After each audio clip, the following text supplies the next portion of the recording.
Saya sendiri sebetulnya nggak terlalu yakin ya kalau misalnya Pak Prabowo dipasangkan dengan Gibran, itu akan melonjakkan suara Pak Prabowo. Saya nggak terlalu yakin. Agak sulit bagi orang untuk melihat bahwa Pak Prabowo itu sangat dekat dengan Pak Jokowi gitu. Pak Prabowo adalah Pak Prabowo, Pak Jokowi adalah Pak Jokowi. Pak Prabowo itu menurut saya yang menonjol dari dirinya bukan gaya Jokowinya, tapi dia gaya militernya gitu. Yang menariknya itu nanti siapa yang akan menaklukkan siapa, Nong?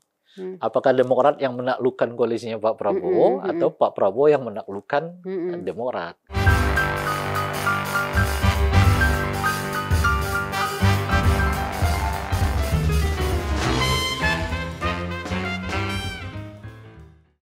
Halo pemirsa Cokro TV, bersama saya Nong Darul Mahmadah dalam program acara Seruput Kopi. Seruput Kopi kali ini saya mendatangkan tamu yaitu Ray Rangkuti ya, atau Ahmad Fauzi kalau yang belum tahu nama aslinya nih. Karena ya nama bekennya, nama terkenalnya adalah Ray Rangkuti. Bung Ray ini Direktur 5 Lingkar Madani Indonesia yang fokus atau berkegiatan terkait isu-isu pemilu ya, pemilu dan juga politik lah, dan kita sering sekali melihat atau mungkin sangat aktif Bung Ray ini menganalisa secara cermat dan bernas analisanya yang kita benar-benar bisa nikmati. Nah, sekarang juga saya undang Bung Ray untuk mengomentari atau menganalisa kondisi terkini politik kita, karena banyak sekali perubahan atau dinamika yang kayaknya sayang kalau tidak kita obrolkan ya Bung Raya. Misalnya yaitu yang terbaru ini adalah akhirnya Demokrat memilih untuk bergabung dengan Prabowo ya, dibandingkan misalnya dengan PDIP.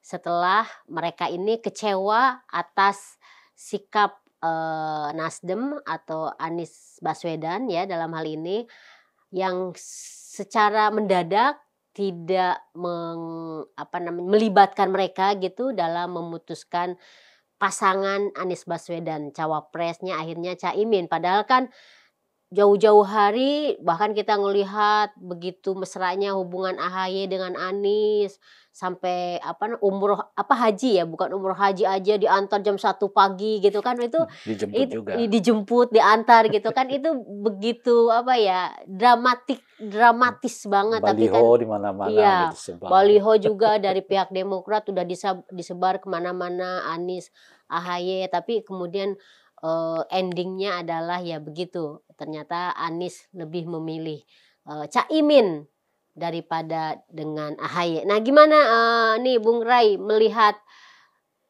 perkembangan yang begitu mengejutkan juga ya. Itu menurut saya juga dengan teman-teman konstituen, bukan ini ya, konstituen PKB juga itu mungkin mengagetkan juga ya gitu. Saya kira kalau untuk koalisi sudah hampir final lah ya. Hampir, mungkin ya. desainnya akan begini gitu. Jadi 3 partai untuk Anies Baswedan, 4 partai untuk Pak Prabowo, dan 2 partai untuk Ganjar Pranowo gitu ya. Dan saya kira tentu didukung nanti partai-partai non parlemen ya. Nah itu ada beberapa yang masuk ke Pak Ganjar, ada beberapa yang masuk ke Prabowo, dan partai baru mungkin ada yang masuk ke Anies Baswedan gitu. Saya kira ini udah, kalau komposisi partainya kayaknya udah hampir final lah ya. Sebetulnya tinggal yang kita tunggu ini satu lagi, siapa wakil bagi Pak Prabowo dan siapa wakil bagi Ganjar Pranowo gitu ya. Meskipun menurut saya ya, kalau dalam bacaan kita ini lebih sulit sekarang menebak siapa wakil bagi Pak Ganjar dibandingkan dengan Pak Prabowo. Kalau saya sih melihatnya Pak Prabowo ini pilihannya lebih terbatas ya dibandingkan dengan Ganjar. Misalnya kalau Ganjar kok Anda sorongkan 5 nama, 5 nama itu masih mungkin bisa masuk tuh. Tapi kalau Anda sorongkan ke Pak Prabowo 5 nama, saya kira mungkin kansnya yang paling berpeluang tuh cuma 2 gitu.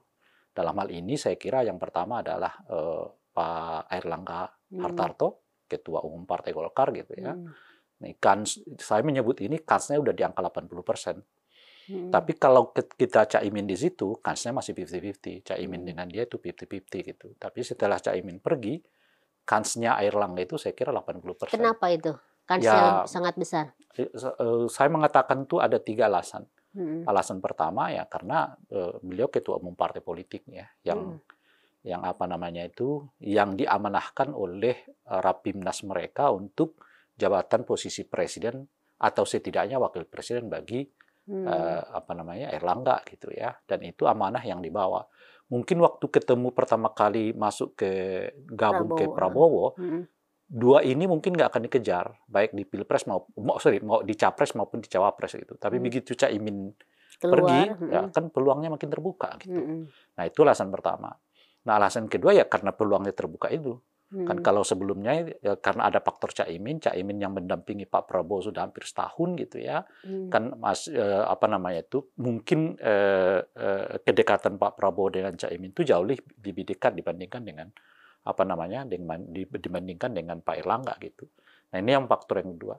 Faktor yang ketiga adalah ya kira-kira beginilah mungkin cara pandang Pak Erlangga itu, Caimin aja bisa wakil presiden, masuk kita enggak. Yang kursinya banyak gitu ya. Kursinya banyak, ya partainya udah lama ya kan, udah macam-macam itu gitu. Jadi padahal kan satu generasi lah mereka itu ya, Caimin, Erlangga kan boleh disebut satu generasi gitu. Kan di satu segi, wah dia bisa kok masuk kita gitu. Apalagi satu faktor yang kedua, terbuka peluangnya, dan yang ketiga daya tawarnya juga kuat gitu. Nah oleh karena itulah saya mengatakan Pak Prabowo sekarang ya di angka 80% itu bersandingan dengan Erlangga Hartarto gitu. Nah di luar itu yang 20%-nya ya ada nama lain kan, dan saya kira nama lain itu yang sering dikaitkan tuh namanya Erick Thohir ya. Dan yang kedua kans terbesarnya itu adalah Gibran Raka, anaknya Pak Jokowi gitu ya. Nah kalau Gibrannya masuk, tentu ini semua nggak berlaku. Jelas kemungkinan besarnya adalah Pak Prabowo dengan Gibran gitu. Tapi kalau Gibrannya tidak bisa masuk karena putusan MK misalnya menolak ya, gugatan itu gitu, otomatis tinggal dua ini. Nah kalau tinggal dua ini, 80% ada di Pak Erlangga, 20%-nya ada di Erick Thohir gitu. Kalau pertimbangan-pertimbangan yang bersifat politik ya, kita nggak tahu apakah akan ada pertimbangan yang lain dan seterusnya gitu. Tapi kalau sekiranya ada pertimbangan lain dan Pak Erlangga mendapatkan itu, saya kira Pak Erlangga masih memungkinkan untuk keluar dari koalisinya Pak Prabowo gitu. Dan dengan itu apa namanya itu memungkinkan, misalnya kalau pindah-pindah itu kan kedua kemungkinan ya, satu ke koalisinya Anies, satu ke koalisi Ganjar, tapi bobotnya besar dugaannya akan ke koalisi Ganjar dibandingkan kepada koalisi Anies Baswedan. Artinya kalau sampai Golkar pindah ke koalisi Ganjar, saya kira elektabilitas Ganjar dengan sendirinya melesat gitu. Dan itu punya potensi yang sangat besar untuk memenangkan Pilpres 2024 yang akan datang.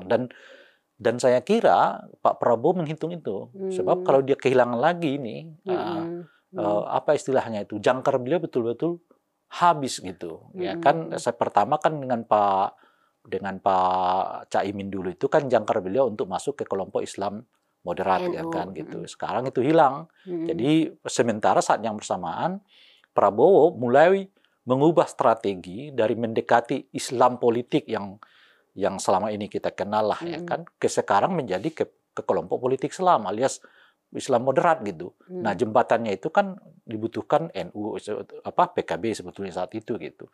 Nah PKB-nya pergi gitu. Nah sekarang saat Pak Prabowo itu benar-benar berada di tengah. Karena untuk kelompok-kelompok Islam politik yang saya sebutkan tadi kelihatan belum ada pergeseran gitu ya, atau belum ada pendekatan, karena kelihatan memang Pak Prabowo menjaga betul jangan sampai beliau termakan lagi dengan strategi yang pernah dilakukan di 2014 dan 2019 yang dekat dengan kelompok-kelompok Islam politik ini yang berujung memang nggak pernah menang ya, kalah terus dan seterusnya gitu. Nah, terbukti dengan beliau agak ke tengah, menghimpun kelompok-kelompok yang lebih moderat, beliau ternyata tetap diterima, elektabilitasnya sekarang berkejaran dengan Ganjar meskipun sekarang kelihatan kecenderungannya Ganjar lebih naik dibandingkan dengan Pak Prabowo gitu. Nah kalau kemudian Golkar pergi, image tentang Pak Prabowo yang berada di tengah ini juga akan melentur dengan sendirinya gitu. Jadi makin sulit ini bagi Pak Prabowo gitu. Sehingga itu lagi ya bayangan saya, sepertinya Pak Prabowo ini sebetulnya udah nggak ada pilihan lagi kecuali ya mengambil Airlangga Hartarto sebagai cawapresnya Cawapres. gitu. Kalau itu yang diangkat, apakah akan laku di pasar pemilu? Ya sendiri agak ragu gitu. Tapi kan memang pilihannya juga nggak ada itu persoalannya kan. Sebab kalau kawan ini pergi, dua kali kerugian bagi Pak Prabowo. Pertama dia nggak punya teman untuk masuk di kelompok pemilih moderat dan pemilih nasional ini gitu ya. Yang kedua adalah dengan sendirinya bobot suaranya Golkar itu akan menambah bobot suara dari apa namanya itu kompetitornya gitu ya. Dalam hal ini misalnya Pak Ganjar gitu. Dan bobotnya nggak ringan itu ya. Kalau Golkar itu kan pemilih setianya aja mungkin di angka 2-3%. Ya kan, kalau sampai 2-3% itu pindah ke misalnya ke Ganjar tuh lumayan kan mengangkat suara Ganjar dibandingkan dengan Pak Prabowo gitu. Nah, dengan bacaan seperti itulah saya mengatakan khasnya Airlangga itu kuat ya di dalam apa namanya pencalonan ini gitu.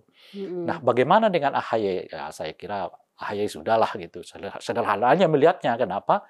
Lah dengan Anies aja hampir 1 tahun mereka gandengan, tiba-tiba Anies milih yang lain gitu loh, bukan milih AHY gitu. Artinya kan besar kemungkinan di kalangan elit ini faktor AHY itu tidak terlalu signifikan untuk mendongkrak suara gitu kira-kira tuh. Sehingga misalnya Anies lebih melepas AHY dan mengambil Caimin sebagai wakil presidennya dibandingkan sebaliknya. Padahal seperti Nong tadi udah jelaskan, AHY ini udah berdampingan, dipromosikan luar biasa hampir setahun gitu ya. Akhirnya itu kalah dengan orang yang baru dikenal istilahnya kan oleh Anies itu 2-3 hari gitu loh. Ya kan 2-3 hari cuma kenalannya jadi. Padahal ini setahun batal kan kira-kira. Dengan posisi yang kayak begitu, istilahnya di Anies aja sulit, gimana nembusnya di Prabowo kan, nembusnya di Ganjar Pranowo gitu kan, makin sulit gitu. Oleh karena itu saya nggak bisa menyebut faktor AHY itu sebagai faktor yang dominan gitu. Kalaupun ya dipertimbangkan, mungkin dia di urutan ke-5 atau ke-6 gitu, tapi bukan di urutan 1. Jadi urutan 1-nya itu Erlangga, kemudian mungkin Erick Thohir, ketiga Gibran, mungkin nanti tokoh dari NU ya bisa siapalah NU-nya itu. Nah mungkin yang keempat adalah AHY gitu. Nah oleh karena tapi apa namanya itu derajat dari 1 ke 5 ini bedanya jauh banget gitu kira-kira kan. Saya menyebut tadi 80% untuk Pak Airlangga. Mungkin ya selebihnya itulah bagi tokoh-tokoh yang lain itu di luar Ganjar. Di Ganjar ini kita nggak bisa beri berapa ininya, bukan Ganjar, Gibran. Gibran ini kita nggak bisa beri bobotnya berapa gitu loh dong. Karena dia bisa tiba-tiba kemudian menjadi 100% ya, terkait tergantung dari faktor luar ini nih. Ini kan faktor luar, bukan faktor internal koalisinya kan kalau Gibran itu. Tapi saya sendiri sebetulnya nggak terlalu yakin ya kalau misalnya Pak Prabowo dipasangkan dengan Gibran, itu akan melonjakkan suara Pak Prabowo. Saya nggak terlalu yakin. Kalau dari hasil survei yang saya lihat itu memang sepertinya tidak terlalu tidak terlalu karena ada unsur seolah-olah terlalu dipaksakan menurut saya ya. Pertama usia 35 tahun, pengalaman baru jadi wali kota. Beda lah misalnya Pak Jokowi 10 tahun di Solo, 3-4 tahun di Jakarta jadi presiden gitu ya. Ganjar 10 tahun di gubernur baru jadi calon presiden. Kalau ia lolos nih usia termuda dengan pengalaman pemerintahan yang paling sedikit juga. Jadi ya, dengan 62% pemilih generasi Z ini menurut saya justru bagi mereka nggak menarik yang begitu-gituan menurut saya itu. Nah terus gimana dengan faktor bahwa misalnya Gibran itu dianggap sebagai representasi dari Presiden Jokowi yang katakanlah dianggapnya itu kan approval rate-nya itu masih tinggi, terus bahkan kan ada yang terus menginginkan 3 periode itu yang terrepresentasi dari figur Gibran ini. Saya selalu mengatakan 2 hal tuh. Pertama begini, Pak Jokowi itu memang disebut oleh survei di tangannya ada sekitar 15% pemilih lah ya, yang kira-kira pemilih militan lah itu istilahnya ya. Tapi nggak militan juga menurut saya, sangat tergantung juga figurnya siapa. Gitu. Kalau misalnya figurnya itu tepat, 15-nya itu bisa masuk semua. Tapi kalau figurnya nggak tepat, belum tentu juga. Mereka resisten juga gitu loh. Nah jadi 15 ketemu dengan figur yang tepat bisa masuk. Tapi 15 ini ketemu dengan figur yang nggak sesuai dengan bayangan mereka, ya tentu ini juga akan ditinggalkan gitu. Jadi nggak, dalam bahasa yang lain, nggak mudah juga bagi Pak Jokowi untuk menarik 15% ini gitu. Apalagi setelah mulai ya seperti sekarang ini, itu dan seterusnya gitu ya. Dan di tengah-tengahnya itu ada peristiwa Rempang macam-macam yang sedikit banyak mungkin menimbulkan kesan negatif terhadap Pak Jokowi dan seterusnya itu gitu ya. Jadi nggak serta-merta itu menurut saya. Kalau mungkin mau dilihat lagi, boleh jadi yang 15% ini juga mulai berkurang sebetulnya gitu. Itu pertama. Tergerus gitu Tergerus ya. gitu. Nah, terkait dengan tingkat kepuasan itu tinggi karena Pak Jokowi masih terasosiasi dengan PDI Perjuangan gitu. Dan penyumbang terbesar dari tingkat kepuasan itu menurut saya adalah orang yang memilih PDI Perjuangan gitu. Atau dengan sendirinya ketika ditanyakan tingkat kepuasan itu, ya karena disumbang begitu besar oleh pemilih PDI Perjuangan jadi tinggi. Tapi kalau kerenggangan PDI Perjuangan dengan Pak Jokowi ini terus makin melebar, makin dilihat oleh katakanlah para pemilihnya PDI Perjuangan, boleh jadi tingkat kepuasan nggak setinggi itu dong. Jadi oleh karena itulah mungkin pada tingkat tertentu jangan sampai terbuai presiden lah dalam ini dengan tingkat kepuasan 80% ini lalu menganggap ini nggak ada hubungannya misalnya dengan partai-partai gitu.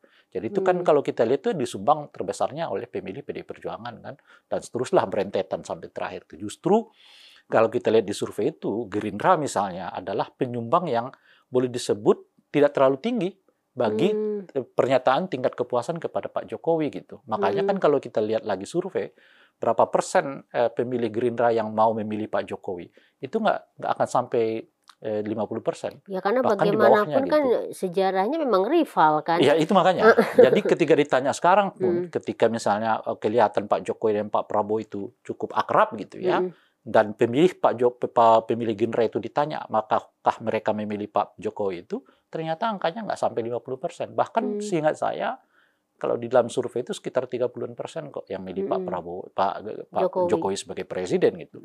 Dalam kondisi di mana Pak Prabowo kelihatan dekat dengan Pak Jokowi itu, justru pemilih PDI Perjuangan tetap konsisten memilih Pak Jokowi sebagai calon presiden. Artinya tetap tinggi gitu loh. Kalau sekiranya Jokowi tetap melaju lah sebagai presiden gitu. Nah oleh karena itulah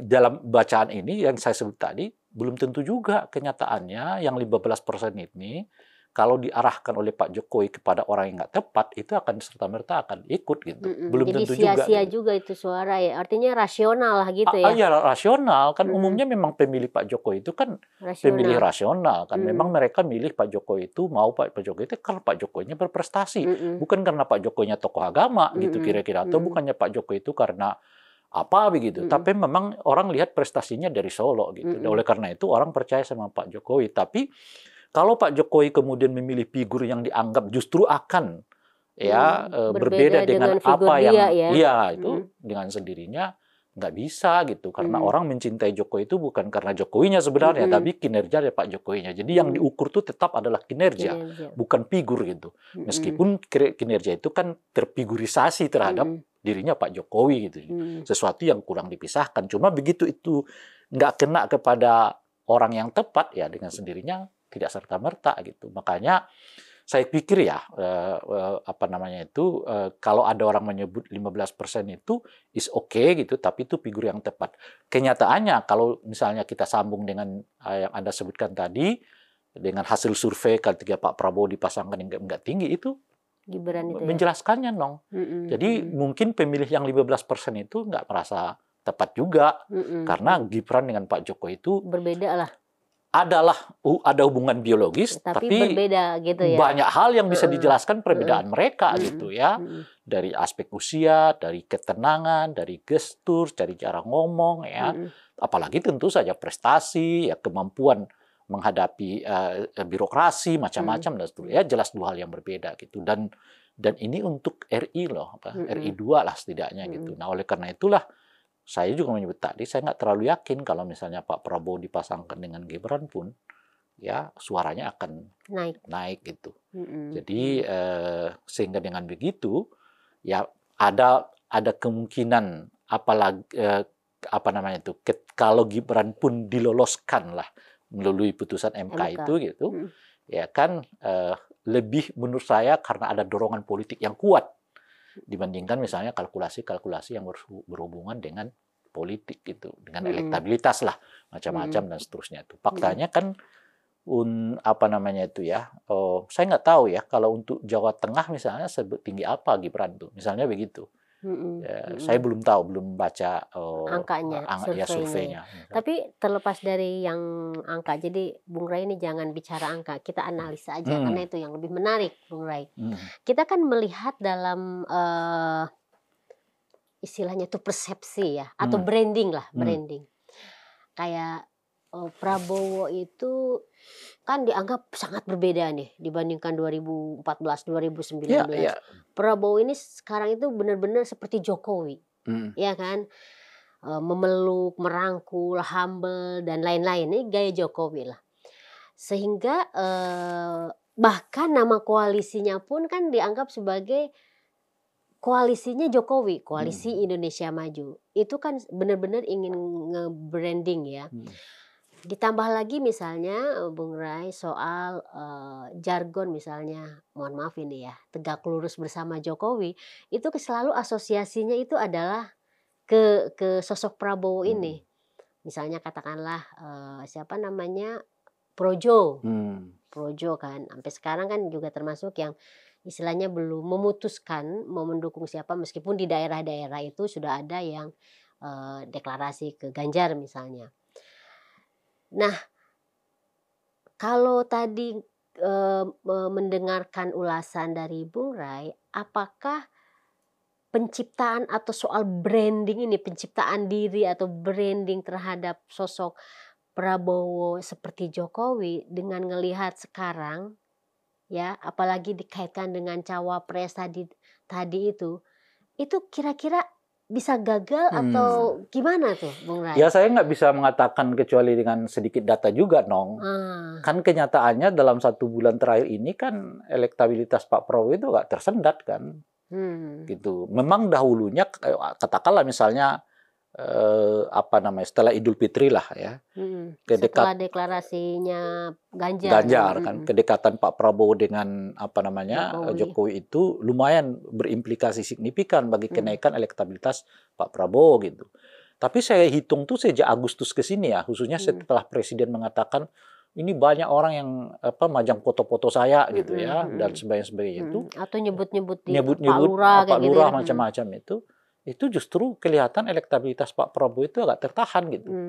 Nah, jadi apa yang kita sebutkan di situ itu kayaknya asosiasi Pak Prabowo dengan Pak Jokowi itu sedikit banyak mulai agak terganggu ini.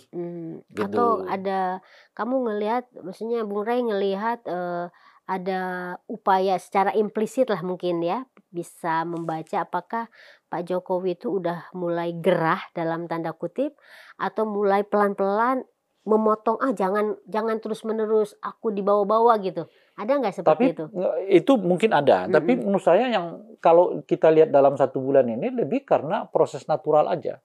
Natural itu artinya ya memang agak sulit bagi orang untuk melihat bahwa Pak Prabowo itu sangat dekat dengan Pak Jokowi gitu. Pak Prabowo adalah Pak Prabowo, Pak Jokowi adalah Pak Jokowi. Jadi kalau misalnya Pak Jokowi diidentikan dengan orang, sebetulnya kan dia lebih dekat dengan Ganjar. Karena sama-sama satu partai.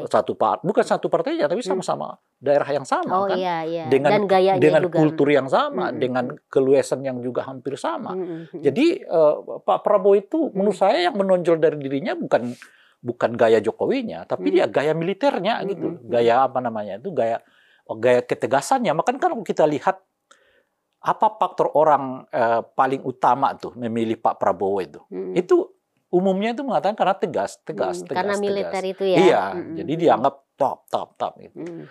Jadi Pak Prabowo justru kan, Pak Jokowi kan sebaliknya bukan karena tegasnya kan, karena rakyatnya macam-macam, karena orang merasa lebih menyatu ya, lebih pokoknya kalau Pak Jokowi ke kita itu seperti nggak ada gap jarak, lah gitu, nggak ada jarak gitu. Nah, jadi Jadi ketika ia dicocok-cocokkan, istilah saya itu ini orang seperti elektabilitas kagetan gitu loh, Nong. Sama seperti misalnya ketika Anies dahulu deklarasi tinggi, tapi setelah itu kan stagnan, berhenti gitu. Bahkan kecenderungannya adalah turun, sehingga kemudian itu tadi ada perpisahan dengan AHY lalu gaet Caimin dengan harapan akan mendongkrak suara kan. Nah, kenapa terjadi itu? Ya karena elektabilitas Anies naik, kemudian partai pendukungnya juga naik. Itu yang saya sebut tadi elektabilitas kagetan gitu loh. Nah, karena dia figur yang pertama mengucapkan deklarasi capres gitu, orang ada sedikit euforia, Anies gitu. Begitu berlalu waktu, orang ujinya juga gitu loh. Lihat apa macam-macam, oh ternyata mungkin begitu-begitu aja gitu. Akhirnya perlahan stagnan menuju ke arah turun gitu. Terus. Pun juga dengan Pak Jokowi tadi, jadi ada istilah yang saya sebut sebagai efek elektoral kejutan atau elektabilitas kejutan gitu loh. Orang terkejut aja, tapi seiringan waktu orang makin sadar juga, oh nggak gitu juga gitu ya. Iya. Nah ini misalnya nih, mungkin ya kalau kita survei Anies sama Caimin ini mungkin sedikit akan naik. Karena itu tadi efek elektabilitas kejutan itu gitu. Nah ini orang terkejut gitu ya, oh ini ada pasangan, bla bla gitu. Tapi seiring dengan waktu, orang baca lagi, orang lihat lagi, orang renungkan lagi, overlapping lagi. Yang lain juga sekarang udah bekerja untuk tujuan yang sama gitu. Nah kembali lagi ke sikap yang jauh lebih rasional lagi gitu. Oh ternyata enggak, ternyata sehingga terjadi ke stagnasi terhadap suara itu gitu. Nah oleh karena itu saya menyebutkan tadi dong, kalau dilihat stagnasi yang kelihatan sekarang dialami oleh Pak Prabowo itu, ya menurut dugaan saya sih asosiasi itu ya memang mengejutkan di awal sehingga meningkatkan elektabilitas Pak Prabowo gitu, tapi seiring dengan waktu orang akhirnya tetap melihat Pak Prabowo adalah Pak Prabowo, Pak Jokowi adalah Pak Jokowi gitu. Nah, ya ini yang menarik nih, Bung Rai. Saya sebelum lupa ya, setelah bergabungnya Demokrat ke Prabowo, ini kan di belakang figur Demokrat yang sangat kuat itu kan adalah SBY. Kan? Ya. Nah, selama ini kan kalau kita melihat ke belakang, yang tadi saya sampaikan selalu Prabowo itu mengidentikan atau mengasosiasikan figurnya, bahkan nama koalisinya pun itu dengan sosok Jokowi. Bahkan mungkin juga publik juga sangat mengingat tentang KIB, kecuali P3 yang ke PDIP, itu dua partainya yaitu Golkar dan PAN itu kan ke Prabowo juga. Sehingga ketika bergabungnya pun itu selalu dibilang ini atas restu dan arahan Pak Lurah itulah kan istilahnya.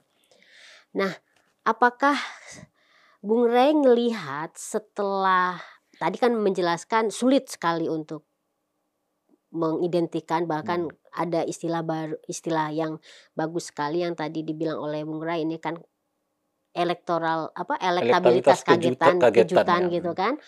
Nah, dengan masuknya SBY ke Prabowo, apakah itu akan semakin memperkuat